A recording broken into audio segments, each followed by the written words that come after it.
জ্বর বন্ধুরা। আজকে 2 দিন ধরে আমি লং ভিডিও দিতে পারিনি তোমাদেরকে। এতটাই জ্বর যে বিছানায় বসে আছি, মন ছটফট করছে, কিছু ভিডিও বানাতে পারছি না বলে।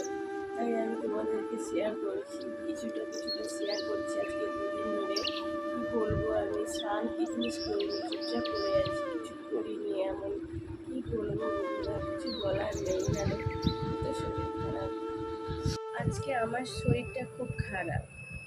জানো বন্ধুরা, এতটাই শরীর খারাপ যে আমি উঠে কিছু করব তার মতো করতে পারছি না।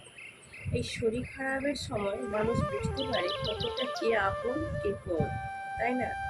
যখন বোঝা যায় যে আমাকে কে কতটা যত্ন করে, সেখানেই তো বোঝা যায় যে আমার আপন পর কে। কিন্তু আজ আমার শরীর খারাপ, আমার কাছে কিন্তু কেউ আসেনি। 2 দিন শরীর খারাপ, না খেয়ে পড়ে আছি, না খেয়ে জল না খেয়ে ওষুধ না খেয়ে পড়ে আছি। কেউ কিন্তু দেখে না। তখন বোঝা যায় যে কতটা আপন কতটা পর, স্বামী কতটা আপন, পুত্র কতটা আপন, কিন্তু বোঝা যায়। কিন্তু অ্যাকচুয়ালি পুত্ররা হয়তো আমার বাড়িতে নেই, আমার বর বসায় বাড়িতে আছে। সে কতটা দেখছে সে জানে, আর আমি জানি। কিন্তু আমার মন তো জানে কে আপন কে পর। তাই বন্ধু, তোমাদেরকে সবাইকে জানাই, স্বার্থ ছাড়া দুনিয়ায় কেউ কাউকে চিনে না। আজকে আমার দিক থেকে আমি বলছি, স্বার্থ ছাড়া কেউ কাউকে চিনে না। আজকে আমার শরীর খারাপে আমি বুঝতে পারছি, আমাকে সবাই দেখেছে বা আমার সবাই দেখেছে, তবুও আমি বলছি, কে দেখে কে দেখেনি, ঠিক আছে? সবাই দেখে, হয়তো আমার কপালটাই খারাপ, তাই না? তাই আমি তোমাদেরকে বলছি, হ্যাঁ, সত্যিকারে নিজেদের নিজেরা ঠিকঠাক করে থাকুক। এ যুগে স্বার্থ ছাড়া কেউ চিনবে না তোমাকে। হাতের স্বর কখনো ছাড়বে না, সে নারী হোক পুরুষ হোক। নিজের হাতের স্বর নিজের মুঠোয় রাখবে। নিজের মুঠোয় যদি না রাখতে পারো, তোমাকে কেউ চিনবে না যতক্ষণ তোমার, কারণ আমরা তো বুড়ো বৃদ্ধ হয়ে যাইনি একদম, তাই না? তাহলে এ বয়সে বুঝতে যদি পারো, তাহলে পরবর্তীকালে যে আসছে ধাপের বয়স, সেটা কিন্তু বুঝবার বয়স। একদম সত্যি কথা বন্ধুরা, মনে রেখে কাজ করে, একদম সত্যি কথা। আমার দিক থেকে বলছি, ভুল টুটি হলে ক্ষমা করো, কিন্তু আমার দিক থেকে বলছি, হাতের স্বর না চিনে আপন পর, ছাড়িলে হাতের স্বর না চিনে আপন পর। হাতের স্বর যদি ছেড়ে দাও, আপন পর কেউ তোমাকে চিনবে না। এইটুকু আমি নিজে নিজে মানে বুঝতে পেরে গেছি, নিজে নিজে বুঝতে পেরে গেছি। আজকে আমার শরীর খারাপের হওয়ার পর থেকে আমি জানতে পারলাম যে কে আপন কে পর। বিপদে না পড়লে বুঝতে পারবে না তোমরা, কিন্তু বিপদে পড়লেই বুঝতে পারবে আপন পর। কোনো বর মশাই কেউ কারোর হয় না। যতক্ষণ না তোমার কর্ম করতে পারো, ওদিন তুমি কাজ করতে পারো নি, তোমার শরীর খারাপ, তুমি শুয়ে আছো, তুমি কিছু করতে পারছো? করতে তো পারো নি। তুমি যখন কিছু করতে পারো নি, তোমাকে কেউ চিনবে না। তুমি শুয়ে আছো, তুমি ল্যাটকা করছো, তুমি ঠ্যাট করছো, তুমি কল্লা করছো, এরকম ভাবনাটা ভাবে। কিন্তু ওদের যখন হয়, তখন কিন্তু তুমি কি করো? তুমি আগে আগ্রহ হয়ে চলে যাও, তাই না? যে দেখি কী হবে না হবে চিন্তা করো। ওরা তো চিন্তা করে না। একমাত্র চিন্তা করে কে জানো তো? আমার রাধা গোবিন্দ। আমার রাধা গোবিন্দ চিন্তা করে, কিছু না খেয়েও আমার রাধা গোবিন্দ আমাকে ধগড়ি হলেও বাঁচিয়ে তুলছে বা তুলবে, এটা আমি আশা করছি।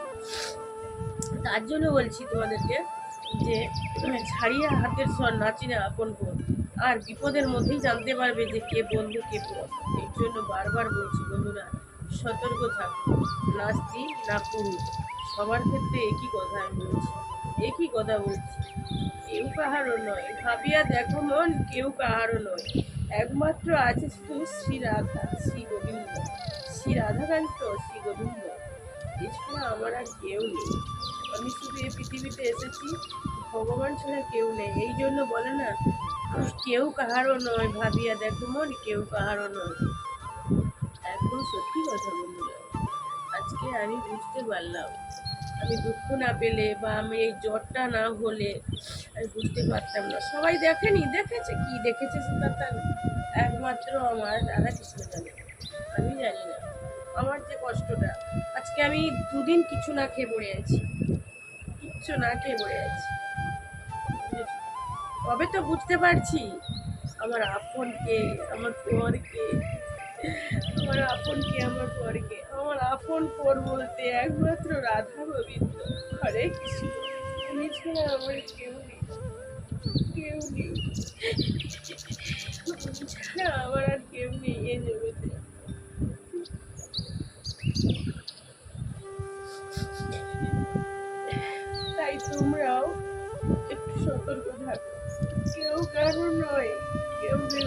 স্বার্থপর যুগ, স্বার্থপর মানুষ।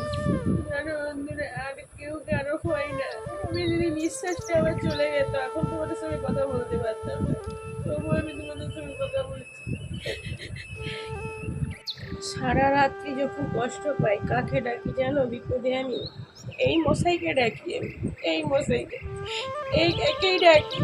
এ ভীষণ পাজি, নাহলে এই পৃথিবীতে নিয়ে এসে এত কষ্ট দেয় আমার। এতটা পাজি, এতটা পাজি। ইনি সব করে আমাকে কষ্ট দেয়, আমাকে হাসায়, আমাকে কাঁদায়। এই জগতে নিয়ে এসে, এই ইউটিউবারে নিয়ে এসে, ইনি নিয়ে এসে ইনাকেই শাস্তি দেওয়া উচিত, তাই না? বলো, আমার এতটা কষ্ট হচ্ছে, কাকে শাস্তি দেবো আমি? ওকেই দেবো। আমি খেতে পাই না, ও খেতে পাবে না। হ্যাঁ, তুমিও খেতে পাবে না মশাই। আমাকে তুমি অনেক কষ্ট দিচ্ছ। আমি তোমাকে অনেকবার বলেছি, ভগবান আমায় তুমি নিয়ে নাও। কেন নাওনি? আমি তো বলেছি তোমার চরণে থাকবো, আমি তোমার চরণে সারাক্ষণ পড়ে থাকবো। আমার কথা শুনিনি কিন্তু।